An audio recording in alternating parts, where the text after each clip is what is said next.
तो class 12th की प्यारे बच्चों, आज हम लोग आपको डिफरेंशियल इक्वेशन कुछ इस तरीके से सिखाएंगे कि आप उसको कभी भी नहीं भूल पाओगे। तो टॉपिक है हमारा डिफरेंशियल इक्वेशंस। देखो बच्चों, इस वीडियो का ये प्रॉमिस है कि डिफरेंशियल इक्वेशंस आज के बाद आपको कभी भी प्रॉब्लम नहीं क्रिएट करेगा। इतने इजी तरीके से आप सीख जाओगे कि यू विल नेवर फॉरगेट। बस आपको इन क्वेश्चन को साथ साथ करना है और एक असाइनमेंट इसका आपने सॉल्व करना है। तो बच्चों, डिफरेंशियल इक्वेशन के सबसे पहले हमारे पास में दो टाइप। पहला टाइप है कि डिफरेंशियल इक्वेशन को फॉर्म करना,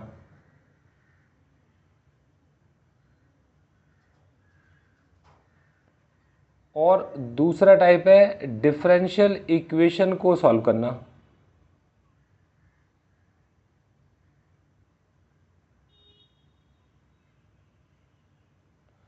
डिफरेंशियल इक्वेशन को जब आप सॉल्व करते हो तो उसके तीन टाइप्स होते हैं। सबसे पहला टाइप है आपका वेरिएबल सेपरेबल, दूसरा आपके पास में बी टाइप है होमोजीनियस, और तीसरा टाइप है आपका लीनियर डिफरेंशियल इक्वेशन।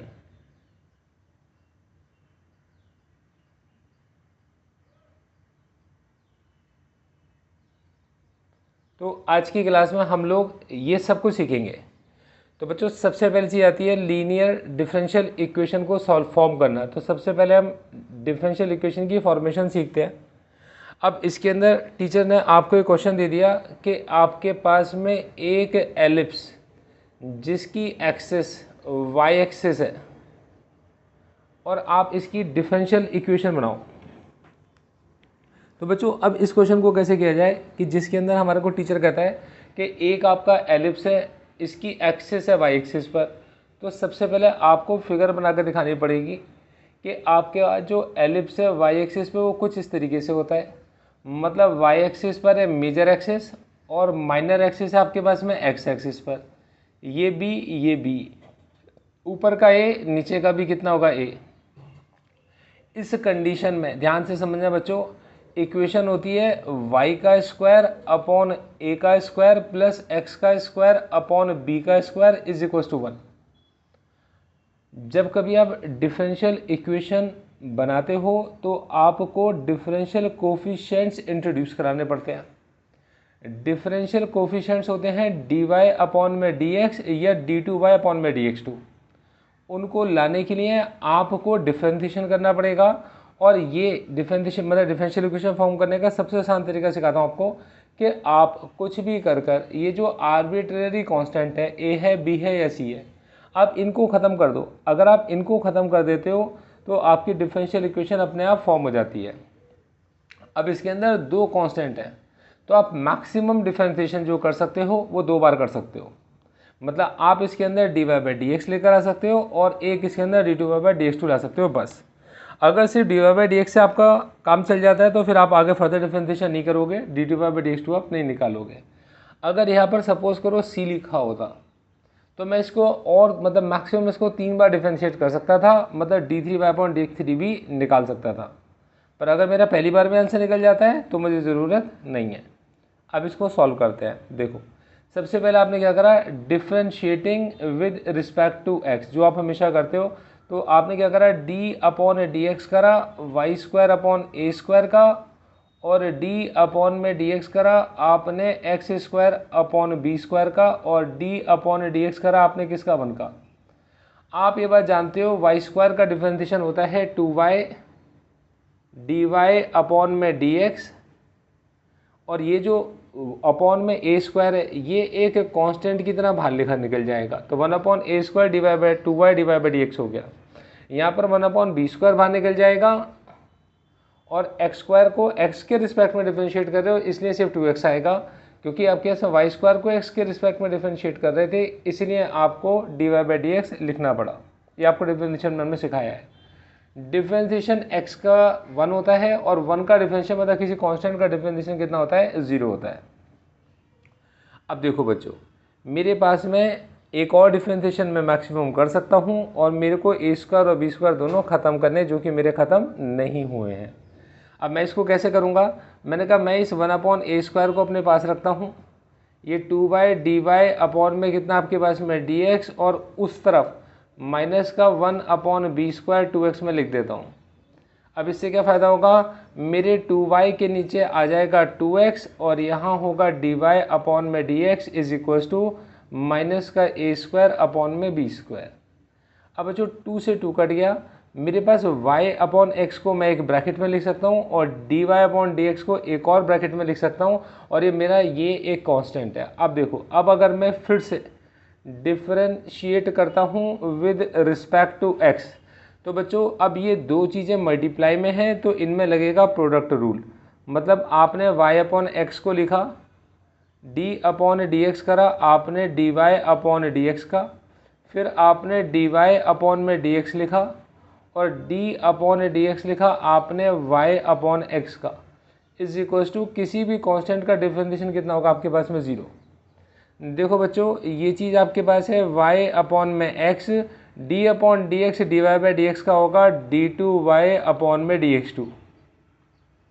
देखो आगे की चीज़ समझना जो कि बहुत इंपॉर्टेंट है, हमारे पास में dy/dx आपका ऐसे लिखा रहा, और डिफरेंशिएशन y/x का करना है। इसको करने के लिए न्यूमरेटर अपॉन डिनोमिनेटर आपको लगाना पड़ेगा क्वोशिएंट रूल। तो पहले आप x को लिखोगे और y का डिफरेंशिएशन हो जाएगा dy/dx, माइनस में आप y को लिखोगे, d/dx होगा आपके पास x का, और अपॉन में है आपके पास नीचे डिनोमिनेटर का स्क्वायर, मतलब x का स्क्वायर। पूरा आंसर इज इक्वल टू कितना आपका अभी भी 0। ध्यान समझना बच्चों, इस स्टेप के बाद हम लोग यहाँ पर आए थे और यहाँ से स्टार्ट किया था, और अब हम वापस यहाँ पर जा रहे हैं। ठीक है, तो मैं इसको यहाँ लगा देता हूँ एरो कि यहाँ के बाद आप लोग यहाँ पर आए थे। अब देखो ये चीज़ आपके पास y/x ऐसी लिखी रहती है, इसके साथ d2y/dx2 आ जाता है, और प्लस में dy/dx लिखा रहता है, और यहाँ आपके पास में x dy/dx माइनस का y d/dx, x का कितना होगा 1, और अपॉन में कितना आपके पास x² इज इक्वल्स टू 0। अब देखो इसके अपॉन में x है और इसके अपॉन में क्या है आपके पास x², तो आप पूरी इक्वेशन को मल्टीप्लाई कर दोगे बाय किससे, x²। तो आप पूरी इक्वेशन को x² से मल्टीप्लाई कर सकते हो। तो देखो पूरी इक्वेशन को अगर आप x² से मल्टीप्लाई करोगे,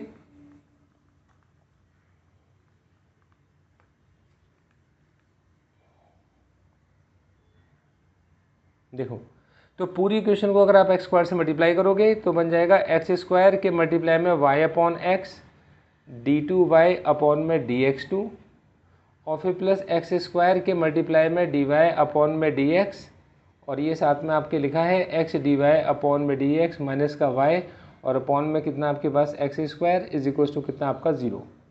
इस x से ये x कैंसिल आउट हुआ, बना आपके पास xy d2y dx2। इस x² से x² कैंसिल आउट हुआ, इक्वेशन को खोलोगे x टाइम्स ये बनता है dy/dx का होल स्क्वायर, और माइनस में y times dy/dx equal to 0। आप देख रहे हो कि अब इस इक्वेशन के अंदर डिफरेंशियल कोफिशिएंट्स आ गए हैं और इसके अंदर आर्बिट्रेरी कांस्टेंट खत्म हो गए हैं। तो is the required answer, is the required differential equation. ये हमारा फाइनल आंसर है। तो बच्चों मैं उम्मीद करता हूँ कि कॉन्सेप्ट आपको बहुत अच्छे से क्लियर हो गया होगा। अब मैं आपको आगे की 3 चीज़ों की तरफ लेकर चलता हूँ। देखो बच्चों, इस वीडियो की सिर्फ एक ही कॉस्ट है, जिसने भी आपके पास ये वीडियो पहुँचाई है आप उसको एक थैंक्स ज़रूर मैसेज करोगे कि उसने आप तक ये वीडियो पहुँचाई, और आप अपने जैसे किसी ज़रूरतमंद इंसान के पास जिससे इस वीडियो को फ़ायदा हो सकता है इस वीडियो को पहुंचा दो। कोई सिर्फ इतनी सी कॉस्ट आपकी इस वीडियो की है। हम आपसे कभी भी नहीं कहेंगे कि अगर आपको ना पसंद आए तो आप इस वीडियो को मतलब किसी भी तरीके से प्रमोट करो, लेकिन अगर ये आपकी हेल्प कर पाती है तो आप लोगों की भी हेल्प करो। बच्चों अब मैं आपके पास में इक्वेशन को सॉल्व करने के मेथड आपके पास लेके चल रहा हूँ, लेकिन उससे पहले मैं एक क्वेश्चन इसका फिर लास्ट में रिवीजन में भी आपको कराऊंगा डिफरेंशियल इक्वेशन को फॉर्म करने का, जिससे कि टॉपिक आपका बिल्कुल स्ट्रॉन्ग हो जाएगा। अब मैंने आपके पास में लिया वेरिएबल सेपरेबल, मतलब हमने वेरिएबल्स को सेपरेट करना होता है और वेरिएबल्स को सेपरेट कर कर आंसर निकालना होता है। अब जैसे कि मैं आपके पास में इसमें 2 क्वेश्चंस लेके चलूँगा। पहला क्वेश्चन मैंने आपके पास लिया dy/dx is equals to one plus y square और अपॉन में वन प्लस एक्स स्क्वायर, इसको सॉल्व करेंगे। दूसरा क्वेश्चन मैं आपके पास में लेके चलूँगा ए टाइप का। यहाँ पर d y by d x is equal to minus का 4x और साथ में कितना आपके पास वाई स्क्वायर, और इसमें आपको y की वैल्यू 1 और x की वैल्यू क्या आपको 0 भी पता है। एक क्वेश्चन मैं आपके साथ और लेके चलना चाहूँगा जिससे कि कॉन्सेप्ट आपको और ज़्यादा क्लियर हो जाएगा।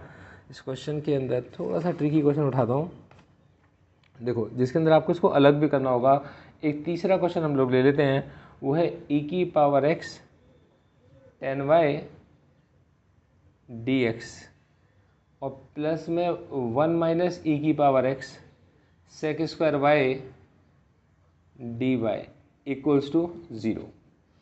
देखो बच्चों, अब हम ये तीन क्वेश्चंस पर फोकस करेंगे और हमारा वेरिएबल सेपरेबल जो हमारा पहला मेथड है वो हमें क्लियर हो जाएगा। देखो बच्चों, इस वीडियो का मकसद है आपको कॉन्सेप्ट क्लियर कराना। इस वीडियो के फर्दर पार्ट्स भी मैं आप लोगों के साथ में शेयर करूंगा। अगर आपके पास इसके ऊपर किस तरीके के क्वेश्चन पूछे गए हैं वो आप मेरे को व्हाट्सएप करके चलते हो। और बच्चों, मेरा जो व्हाट्सएप नंबर है वो है 9310979787। इस नंबर पर आप मेरे को क्वेश्चंस व्हाट्सएप करके चलो, तो मैं इसके फर्दर पार्ट्स भी बताऊंगा जिसके अंदर मैं उन क्वेश्चंस को सॉल्व कर आपको दिखा रहा हूँ।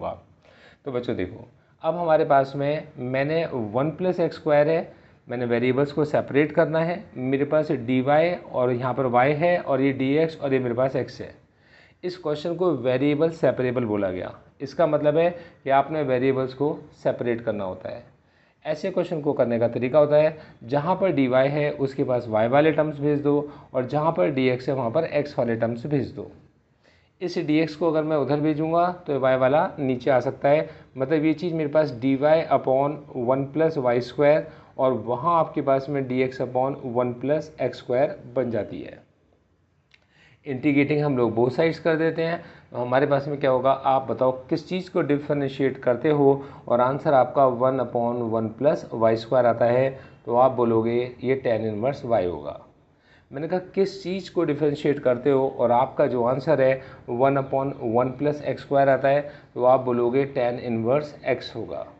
अब देखो बच्चों, एक तरीका इस क्वेश्चन का ये बनता है कि आप इसको यहाँ पर लिखने के बाद एक कांस्टेंट लगाओ और आप इसको छोड़ दो। दूसरा तरीका बनता है कि आप टीचर को सॉल्व कर कर भी दिखाओ। तो मैं आपको सिखा देता हूँ। देखो, तो इसको फर्दर भी सॉल्व किया जा सकता है। tan inverse y minus tan inverse x is equal to c. Book के साथ आंसर आपने मैच करना है। tan inverse a minus tan inverse b, ये होगा tan inverse a minus b और अपॉन में कितना होगा 1 plus a b is equal to c. y minus x upon में आपका 1 plus x y is equals to, ये कितना होगा आपके पास tan c। तो ये आपका y minus x is equals to, ये बन जाएगा 1 प्लस एक्स वाई और साथ में कितना होगा tan c, और आपने इसको बॉक्स में बंद कर दिया। याद रखिए, बात समझ में आ रही है। ये तरीका आपका फाइनल आंसर निकालने का होता है। आप इसे ऐसे भी कर सकते हो। तो बच्चों, हमारे पास हमने पहला क्वेश्चन कर लिया और हमारे को वेरिएबल सेपरेबल का पहला कॉन्सेप्ट भी क्लियर हो गया। अब हम आपके पास में वेरिएबल सेपरेबल के सेकंड कॉन्सेप्ट पर, मतलब सेकंड क्वेश्चन पर आते हैं। हमारा जो सेकंड क्वेश्चन है डी वाई अपॉन में डी एक्स, इस लाइन को नहीं हटाना चाहिए, डी वाई अपॉन में d x is equals to minus का 4x और साथ में कितना आपका वाई स्क्वायर। फिर से वही तरीका लगाएंगे, हम डी वाई के पास भेज देंगे वाई स्क्वायर को और माइनस 4x के पास भेज देंगे dx को। आपने इंटीग्रेटिंग बोथ साइड कर दिया। इस क्वेश्चन को लेने की वजह थी आपको फाइनल आंसर में कांस्टेंट भी ढूंढना है। देखो d y upon y square, अब देखो किस चीज़ का डिफरेंशिएशन 1 अपॉन वाई स्क्वायर होता है, तो आप इसको y की एक पावर बना लेते हो और आप ये जानते हो कि x की किसी पावर का इंटीग्रेशन होता है x की पावर n+1 अपॉन में n+1। माइनस का 4 आपने बाहर निकाला, इंटीग्रेशन में आपके पास x dx, y की पावर -2 होता है, y की पावर -2 + 1 अपॉन में -2 + 1 इज इक्वल टू माइनस का 4, और x का इंटीग्रेशन होता है x की पावर 1 + 1 अपॉन में 1 + 1, साथ में एक कांस्टेंट आपका c आ गया। अब बच्चों, हमारे पास में इक्वेशन तो बन गई -1 अपॉन में y is equal to minus का 4 x² अपॉन में 2 और प्लस में कितना होगा कांस्टेंट आपके पास में c। 2 से 4 कट गया, 2 बन गया। अब कांस्टेंट को निकालने के लिए आप y की जगह 1 पुट करोगे और x की जगह 0 पुट करोगे। तो जब आप पुट करते हो y की जगह पर 1 और x की जगह पर 0, तब आपके पास में कुछ इस तरीके की चीज़ बनती है कि y की जगह 1 पुट करेंगे तो आंसर आएगा -1 इज इक्वल टू एक्स की जगह 0 पुट करेंगे, ये 0 तो कांस्टेंट निकल कर आएगा -1। आप कांस्टेंट की वैल्यू -1 पुट कर दो, -1 upon y is equals to -2x² और प्लस में आपका एक कांस्टेंट, उस कांस्टेंट की वैल्यू कितनी है, वो भी -1 है। पूरी इक्वेशन को माइनस से मल्टीप्लाई कर दिया जाए तो 1 upon y is equals to 2x² + 1 बन गया। ये हमारे पास आंसर आ गया। मैं इसको y is equals to 1 upon 2x² + 1 भी कह सकता हूँ। दोनों मेरे सही आंसर हैं। तो बच्चों उम्मीद करता हूँ कि दो कॉन्सेप्ट आपको बिल्कुल क्लियर हो गए होंगे। अब तीसरे वाले में, जिसके अंदर वेरिएबल्स को सेपरेट करना थोड़ा सा ट्रिकी बनता है, एक क्वेश्चन हम आपका ये भी लेकर चलते हैं। बच्चों इसके बाद मैं आपको एक असाइनमेंट दूंगा डिफरेंशियल इक्वेशन का। इस डिफरेंशियल इक्वेशन के असाइनमेंट के अंदर हमने प्रीवियस ईयर्स के क्वेश्चंस को, मोस्ट रिपीटेड क्वेश्चंस को और सारे ट्रिकी क्वेश्चंस को इंक्लूड किया होगा। मैं चाहता हूं कि आप उस असाइनमेंट को ज़रूर सॉल्व कीजिएगा। आप हमारे सारे असाइनमेंट्स हमारी ऐप अग्नि से डाउनलोड कर सकते हो, वहाँ पर आपको सारे असाइनमेंट्स हमारे मिल जाएंगे। मैं वहाँ पर पोस्ट करता हुआ चलूँगा। तो देखो दोस्तों, हमारे पास है e⁻x 10y dx प्लस में कितना आपका 1 - e⁻x sec² y और dy इज इक्वल्स टू कितना आपके पास 0। अब इसको सॉल्व करने के लिए कैसे इसको सॉल्व किया जाए, तो वही तरीका हमारे पास e⁻x 10y dx को हमने अपने पास रखा, दूसरे की हमने साइड चेंज कर दी, minus sign 1 - e⁻x sec² y और dy बन गया। अब हमारे को इतना पता है कि जहाँ पर dy है वहाँ पर y के टर्म्स को जाना है और जहाँ पर dx है वहाँ पर x के टर्म्स को जाना है। तो e⁻x dx के नीचे आ गया 1 - e⁻x, ठीक है जी, इज इक्वल्स टू माइनस का साइन लिखा रहा, ये होगा आपके पास sec² y के नीचे आ गया आपका 10y और dy। आपको जैसा एग्जाम में दिखाई देगा आप उसे वैसे ही करोगे। क्वेश्चंस को बस हमने क्या करा है, dx के साथ x के टर्म्स को भेजा और dy के साथ हम लोगों ने y के टर्म्स को भेज दिया। आपने फिर से इंटीग्रेट करा बोथ साइड्स। 1 - e⁻x को अगर आप डिफ्रेंशिएट करोगे तो e⁻x आएगा, लेकिन साथ में माइनस साइन के साथ आएगा। मतलब 1 - e⁻x का डिफरेंशिएशन, अगर आप 1 - e⁻x को t लेट करोगे तो इसका डिफरेंशिएशन होगा 0 - e⁻x dx upon dt is equals to 1। ये आपका डिफरेंशिएशन होगा। लेकिन हमने आपको इसका एक बहुत ही खास तरीका सिखाया है कि अगर कभी भी आप नीचे वाले का डिफरेंशिएशन एग्जैक्ट आपको ऊपर मिल जाए तो आप उसको टी लेट भी नहीं करना, आप सीधा इसको log t या मतलब log के अंदर वो फंक्शन लगा सकते हो। 1 - e⁻x का डिफरेंशिएशन -e⁻x आएगा, तो पहले इसको -e⁻x बना लेते हैं। बनाने का तरीका, यहाँ पर एक माइनस का साइन लगाते हैं और वो माइनस का साइन यहाँ पर बाहर लगा देते हैं। अब आप खुद सोचो, यहाँ भी एक माइनस है और यहाँ भी एक माइनस है, तो इस माइनस से माइनस कट भी सकता है। अब नीचे वाले का डिफरेंशिएशन एग्जैक्टली ऊपर है, तो मैं इसको लिख सकता हूँ log ऑफ 1 - e⁻x डायरेक्ट। नीचे वाले का डिफरेंशिएशन एग्जैक्ट ऊपर आ गया, इज इक्वल्स टू 10y का डिफरेंशिएशन होता है sec² y, मतलब नीचे वाले का डिफरेंशिएशन एग्जैक्टली ऊपर है, तो आप इसको log sec² y log 10y, क्योंकि 10y का डिफरेंशिएशन sec² y है, आप इसको log 10y लिख सकते हो। अब बच्चों इसको देखोगे तो इधर भी log है, इधर भी log है, तो आप एक काम और करो, आप इसके कांस्टेंट में भी log लगा दो। इससे क्या फ़ायदा होगा समझो, ये log है 1 - e⁻x है, log m plus log n, ये बन जाएगा log m × n, मतलब log c10y, दोनों साइड से log कट गया। 1 - e⁻x इज इक्वल्स टू आपका आंसर c10y बन गया। ये फाइनल आंसर है। मैं समझता हूँ ये इंपॉर्टेंट क्वेश्चन है और ये आपको बहुत अच्छे से क्लियर हो गया होगा। कॉन्सेप्ट समझ में आ रहा है? तो बच्चों हमने इसके वेरिएबल सेपरेबल वाले मेथड को बहुत अच्छे से कर लिया और अब हमारे को वेरिएबल सेपरेबल कभी भी डाउट नहीं क्रिएट करेगा। अब बच्चों अगली टॉपिक पर आते हैं। हमारे पास में हमने डिफरेंशियल इक्वेशन फॉर्म करना सीख लिया, वेरिएबल सेपरेबल हम लोगों ने सीख लिया। अब हम सीख के चलेंगे होमोजीनियस इक्वेशंस क्या होती हैं, लीनियर डिफरेंशियल इक्वेशन का मेथड क्या है। तो बच्चों अब हमारा जो मेथड है, अब हम होमोजीनियस और लीनियर डिफरेंशियल इक्वेशंस पे जाएंगे। मुझे बड़े बोर्ड की रिक्वायरमेंट पड़ेगी, इसलिए मैं इस पूरे को रब कर देता हूँ, अपना बोर्ड खाली कर लेता हूँ। देखो बच्चों, मेरे पास है अब होमोजीनियस। देखो बच्चों, होमोजीनियस में क्या होगा कि आप इनको आपको तो पता नहीं होगा एग्जाम के अंदर मतलब कि कौन सा क्वेश्चन होमोजीनियस का है, कौन सा किसका है। आप हर क्वेश्चन को सॉल्व करने के लिए वेरिएबल्स को सेपरेट करने की कोशिश करोगे, लेकिन आपको क्वेश्चन कुछ इस तरीके से उलझा कर दिया जाएगा जैसे कि x माइनस वाई साथ में dy अपॉन में dx के साथ हमने लिख दिया x प्लस 2y, ये क्वेश्चन आपको दे दिया। अब आप कितनी भी कोशिश करो, आप कोशिश जितनी मर्जी कर लो, आप कभी भी मतलब x के साथ में dx को नहीं ला सकते, y के साथ में आप dy को नहीं ला सकते। तो जब कभी आप x के साथ dx को नहीं ला पा रहे और y के साथ अगर आप dy को नहीं ला पा रहे, तो मतलब ये क्वेश्चन वेरिएबल सेपरेबल का क्वेश्चन नहीं है, ये क्वेश्चन आपस में उलझे हुए हैं, तो ये क्वेश्चन आपके पास होमोजीनियस हो सकता है। अब इसे होमोजीनियस के क्वेश्चन को कैसे करते हैं ये मैं आपको समझाता हूँ, आप जो पहले इसको नोट कर लो।